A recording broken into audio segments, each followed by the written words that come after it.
kun riippoortii Itoophiyaa keessatti jechuudha kan ishiin argamaati jirtu gatamtee to'ii maatii ishiitiin otoo waliin argiin akkaataa kanaan jechuudha. Mucayyoon kun riippoortii Itoophiyaa keessatti buutee kan ishiin jirtu jechuudha. Ashamaa harka fuunee hordoftoonni kennaa jaalalaa akkam jirtu nagaa keessanii annagaa isiniin jedha rabbiin galannaa ta'u isinis lafa jirtanitti nagaa isinirraa haddan bayin isiniin jedha obboloota kooyi haara kan dhuftanii subscribe gochuudhaan gara maatii keenyatti dabalama akkasuma immoo viidiyoo kana adaraa keessan jechuudha adaraa namummaa boru maal akka nurra ga'u hin beeknu biyya namaa keessa jirra waan ta'eef viidiyoo kana share gochuudhaan maatii mucayyoo kana akka argan akkasumas immoo namoonni ishii beekanillee maatii ishiitiin akka wal qunnamsiisanii fi viidiyoo kana share godhaa suuraa irratti argaa yookiin immoo viidiyoo irratti argaa jirtu mucayyoo kana. Mucayyoon kun riippoortii Itoophiyaa keessatti jechuudha kan ishiin argamtu akka haasaa ishiitirraa dhaga'ametti tarii dhugaas ta'uu danda'a maaliif xiqqoo ishii sammuun tuqamaadha waan ta'eef jechuudha. Akka ishiin jechaa jirtutti Dubaay irraa jechuudha kan ishiin galtee jechuudha. Akkaataan ishiin itti galtees Dubaay keessaa iddoo dura hojjechaa turte keessatti ta'uufii dide jechuudha. Gaafa ta'uufii diduu hin badde jechuudha. Baddee poolisiitu qabee mana hidhaa haa turtu maal akka ta'e hin beeku jechuudha.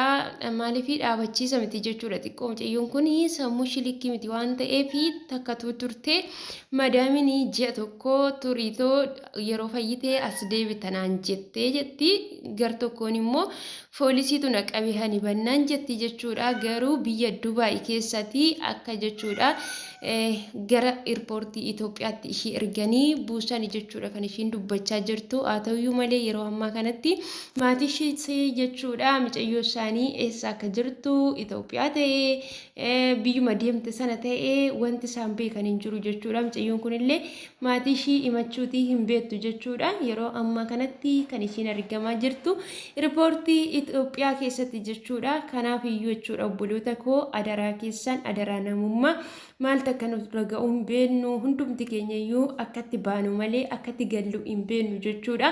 Akkatti nuti gallu harka rabbii irra jira hedduu isaanii jechuudha qalbii isaanii dhabanii kinoo akka kanatti galuu hedduu isaanii immoo jechuudha lubbuu isaanii iyyuu dhabaniitu reeffi isaanii galaa ishii kana jechuudha. Maatii ishii yoo yaallatanii gargaarsa rabbii wajjin sammuu ishiitti illee deebitee mucayyoon kun fayyuutii dandeessi jechuudha. Haa ta'u malee ammatti jechuudha wanti rakkisaa ta'ee mucayyoon kun maatii ishiitiin wal argattee hin jirtu gatamtee jirti waan ta'eef adaraa keessan namoonni beektan jechuudha mucayyoo kana maatii ishii qunnamuudhaan jechuudha yookaas immoo maatii ishiitiin bilbiluudhaan viidiyoo kanallee jechuudha itti sheer gochuudhaan viidiyoo mucayyoo kanaa jechuudha. Keessallee kuttanii akka barbaadanitti jechuudha yookiin immoo viidiyoo kana sheer gochuudhaan maatii ishii akka argan yookiis immoo namoonni ishii beekanii maatii ishii wajjin mucayyoon kun akka wal argattu adaraa keessan sheer godhaa isiniin jedha obboloota koo irra deebiidhaan. Maaliif ani kaayyoodhumtiin sooshaal miidiyaa yookiis immoo chaanaalii kana banuu kiyyaayyuu hamma jirutti jechuudha karaa dandeenyeen jechuudha goorsaanis yaadanis haa ta'u sagalee waliif ta'uudhaan kallattii garaagaraatiin jechuudha walii gargaaruudhaaf isiniin jedha. Chaanaaliin kun kan mataa kootii qofa miti kan hunda keenyatti isiniin jedha obboloota kooyi. Kanaaf karaa dandeenyeen adaraa keessan wal haa gargaaru isiniin jechuun dhaamsa kiyya jechuudha obboloota koo. Waaqayyo inni manaa nu baase immoo nagaadhaan jechuudha gara maatii keenyatti deebisee nuun haa galchu isiniin jedha. Adaraa amma isiniif danda'ametti jechuudha yoo gamtee ta'eetu jechuudha lubbuu keessaniif sodaattanii macarrashaa irra geessan qofa jechuudha mana madaamii keessaa ba'aa malee mindaa keenyatu nu jalaa xiqqaate jettanii adaraa akka haala baatanii akka kana hin taane isiniin jedha obboloota kooyi. Maaliif mucayyoon kun miidhaan garaagaraallee riippoortii kana keessatti irra ga'uutii danda'a jechuudha. Intala dubartii tokko waan taateef miidhaan ishii irra ga'u immoo borutti immoo deemee jireenya ishii ilaalaa jechuudha. Darbees jechuudha adaraa keessan ala hin ba'inaa jechuudha. Wanti hedduun biyya namaa keessa dhiisatoo biyya keenya keessatti iyyuu dubartii tokkoo fi baay'ee sodaachisaadha jechuudha. Dubartiin manaan kan ishiin bareeddu carraatu jechuudha biyya keenyaa nu baase malee dubartiin jechuudha duratti manaan baatu jechuudha manumatti bareeddi. Kanaaf amma ta'e immoo yoo rakkannes jechuudha jabaannee rakkina keessa jiru sana obsine gaafa kontiraata keenya xumurannillee yookiin iddoo oonuuf hin taane ta'e jijjiirrachuu yookiis immoo gara biyya keenyallee gallee biyya keenya keessatti hiyyummaadhaan jiraachuun wayya malee duunee hin duunu jechuudha. Biyya namaa keessatti rakkinni garaagaraa nu mudatee booddee jechuudha lubbuu keenya irrattillee murteessina jechuudha. Kun immoo waaqayyo birattillee yakka guddaadha siniin jira.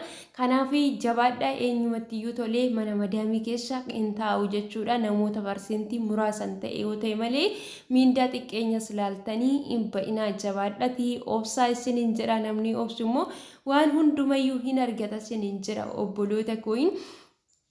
waaqayyo immoo jechuudha nagaan akka nu baasetti nagaan deebisee nu haa galchu inni biraa immoo jechuudha yaada keessan jechuudha hadaraa keessanii yaada ofitti hin baay'isina jechuudha eenyuma caalayyuu ofii keessan jaaladhaadha ofii keessan kunuunsa jechuudha maatii keessanii jettanii sammuu keessan akka hin dhabne bakka gaafa sammuu keessan dhabdanii maatiin isin bira hojjettanillee ofirraa isin geggeessu jechuudha haaris immoo inaarina namoota sinaarsan irraa fagaadhaa wantoota jechuudha sammuu keessan boqochiisuu danda'u anakka dhimma amantaatiin wal qabatu faaruu amantuusaa ta'u akkasuma immoo kitaaba garagaraa akkaataa amantaa keessaniitiin kan quraana amantanis quraana jechuudha barumsa isaa barachuudhaan gara quraana keessanitti deebi'a ortodoksii kaatolikii beenxee kan taatan hundumti keessaniyyuu akkaataa caaffata amantaa keessaniitiin amantaa keessan ordofaa isin jira waaqayyo yoo nagaatti nama eege malee sammuu ofii jechuudha fayyaa biyya namaatti galuun baay'ee ulfaata jechuudha maaliif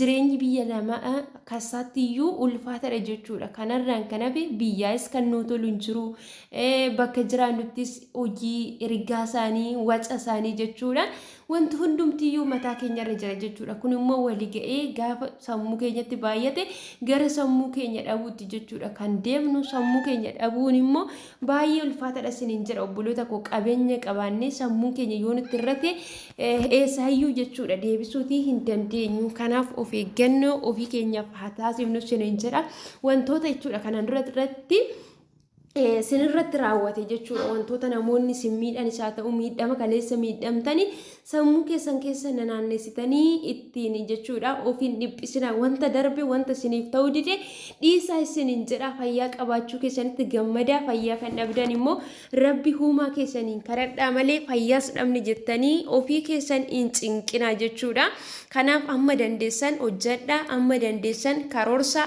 amma dadhabdan immoo uumaa keessanitti dabarsaa isiniin jedha yeroo immoo nyaata keessanii irrattis immoo adaraa keessanii of hin dagatinaa jechuudha madaamonni tokko isiniif kennuu fi dhiisuu danda'u jechuudha nyaata isin eeyyamuu dhiisuu danda'u kanaaf iyyuu jechuudha maallaqa keessaniin bitadhaa too nyaadhaa isa sinirraa hafe achi keewwadhaa jechuudha nama harra jirutu boruu jiraachuu danda'a jechuudha harra yoo facaaftan borutti sanyii isaa galfachuu dandeessu kanaaf iyyuu harra hin jirtu jechuunati boruu hin jirtu jechuudha isa hojjettu kana eenyutu nyaata eenyutu itti fayyadama jechuudha hati ofii keetiif itti fayyadamtu yoo ta'e jechuudha kanaaf ofii keessan irratti hojjedhaa eenyufiyyuu yaaduu caala ofii keessaniif yaadadha maatii dhumti keenya haatiif abbaan keenya obboloonni keenya yoo nuti fayyaa dhabne jechuudha dhukkubsannee itti gallee hin jaalatan jechuudha maaliif ittiin tolu nu nufuutu danda'u jechuudha nutillee jechuudha akka hin taanetti gaafa karoora keenyarraa ankaaqnee galle jechuudha sammuu keenyatti irranne kan baaneef galmaan otoo hin gaafa galle sammuun keenya iyyuu bara jiraannu hunduma keessatti gaaffii dhiyeessati nu hambisa jechuudha kanaaf iyyuu adaraa keessanii ofii keessan irratti yaadaa'ii ofii keessan irratti hojjedhaa isiniin jedha namoonni dhimma karaa gaa'ilaatiin jechuudha hiriyaa keessaniin kan wal loltan hiriyaa keessaniin kan wal caqacaqxani sammuu keessan tasgabbeessatoo yoo jiraattan hunduma isaayyuu hin qaqqabdu obsa horadhaa isiniin jedha daftaniillee hin haarinaa bakka jirtanitti namoota jechuudha walitti dhadhaqaa jechuudha namoota wajjin namoota yaada keessanii itti qooddattan qabaadhaa hiriyoota keessa wajjin haasa'a bakka iddoo jechuudha namoota muuxannoo fi muudannoo garagaraa kan qaban jechuudha jireenya isaaniirraa kan namaaf qoodani barumsa garagaraa yuutuub irra galuudhani akkasuma immoo waan tokko dubbisuudhani sammuu keessanii firii godhaa isiniin jedha waan sinaarsurraa waan boqonnaa isin dhorkaturraa fagaadhaa isiniin jedha obboloota koo akka obboleettii kana akka hin taane obboleettii keenya immoo rabbi ishiidhaan fayyisu maatii ishiitinis wal ishee haa argisiisu isiniin jedha carraan keenya maaliif akka akkas ta'e naaf hin galu jechuudha. Wanta carraan keenya immoo nuuf ta'e immoo ameen jennee fudhachuurraan kan hafe homaa gochuutii hin dandeenyu isiniin jedha obboloota koo. Turtii gaarii naaf qabaadhaa. Dogoggorri yoo jiraate dhiifama isiniin jedha. Yaada keessan barreessadha. Nagaan naa turaadha. Waan na wajjin taataniif immoo guddaa galatoomaa isiniin jedha. Amma viidiyoo biraatiin deebinee walitti deemnutti nagaan naa turaa. Baay baay.